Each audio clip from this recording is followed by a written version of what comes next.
কেমন আছো তোমরা? আজকে একটা নতুন ব্লগ নিয়ে চলে এলাম তোমাদের কাছে। আর আজকে কিন্তু শাড়ি পরে যা সুন্দর করে সেজেছি। আজকে কিন্তু মন্দির গেছিলাম, তাই সুন্দর করেই সেজেছি। তো আজকে তোমাদের অনেকের মনে প্রশ্ন, আজকে যে প্রশ্নগুলো জাগছে আমার, যারা ডেলি ভিডিও দেখো তাদের জন্য বলছি। তাদের যে মনে প্রশ্ন যে দিদিভাই এর তো সাবস্ক্রাইবার কমপ্লিট হয়ে গেছে, ভিউসও ভালো পাই, তাহলে দিদিভাই তাহলে কত টাকা করে মাসে মাসে পাই?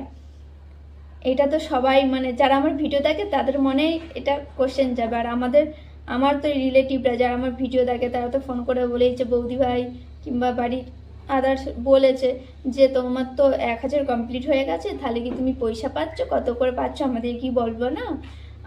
আমাদের কি বলবে না? সেটাও একটা মানে তাদের জন্যও বলছি।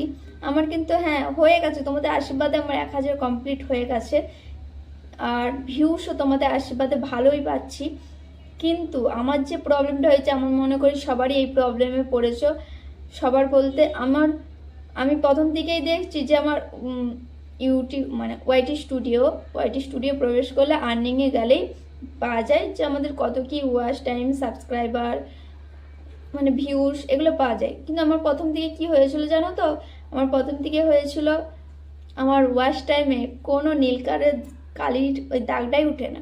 আমি খুবই একটা ভয় পেয়ে গেছিলাম, 1000 কমপ্লিট হয়ে গেছে তাও হচ্ছে না। আমি কিন্তু মোটামুটি সবাইকেই ফোন করছিলাম, রিলেটিভ দিকে যারা যারা ভিডিও বানায় তারাও মানে অনেকে বলছে চ্যানেল বন্ধ করে দে, তোর হয়তো হবে না। কিন্তু আমার একটা মামা শ্বশুরের মেয়ে, সে আমাকে বললো, বৌদি ব্লগ ভিডিও বানাও, ব্লগ ভিডিও বানালে তোমার দেখবে এটা উঠবে, এই প্রবলেমটা সলভ হলো। কিন্তু আমি ব্লগ ভিডিও বানানো একটা দুটো দেওয়ার পরই তোমরা আমার ভিডিও হয়তো দেখেছো কেউ ব্লগ ভিডিও, তার জন্যই হয়তো আমার ওয়াচ টাইমের প্রবলেমটা সলভ হলো। আমার মনে হয় এই প্রবলেমটা অনেকেরই হচ্ছে যারা অন্যের অডিওকে ইউজ করো। নিজের মানে অন্যের অডিও যারা ইউজ করে ভিডিও বানাও তাদের মনে হচ্ছে এই প্রবলেম হয়েছে, না আমি জানি না, আমার মনে হচ্ছে তো এই জন্যই হয়েছে। আর তাই জন্য আমি এখন ডেলি ব্লগ দেওয়ার চেষ্টা করি। আর তোমাদের কাছে এই ক্লিয়ার মানে আশা করি এটা ক্লিয়ার হয়ে গেল যে আমি 1 টাকাও ইনকাম করি না। কিন্তু তোমাদের যদি ভালোবাসার সাপোর্ট এইভাবে পেতে থাকি, আর তোমরা যদি আমার শর্ট ভিডিওর মতনই ব্লগ ভিডিওতেও এতটাই ভালোবাসা দাও, তাহলে অবশ্যই মানে তোমাদের আশীর্বাদে আমি ইউটিউব থেকে আর্নিং করতে পারবো। আর তাই ব্লগ ভিডিও দেখো তোমরা, যাতে আমারও স্বপ্ন পূরণ হয়, আমিও যেন একটা ইউটিউব থেকে ইনকাম পাই।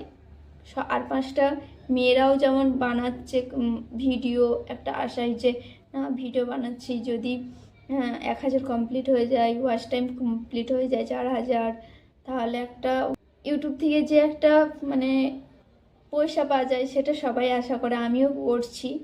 আর প্লিজ তোমরা কিন্তু আমাকে সাপোর্ট করো, যাতে আমি খুব তাড়াতাড়ি আমার ওয়াচ টাইমটাকে কমপ্লিট করতে পারি, প্লিজ। আর আজকের ব্লগটা এখানে শেষ করলাম। Bye bye.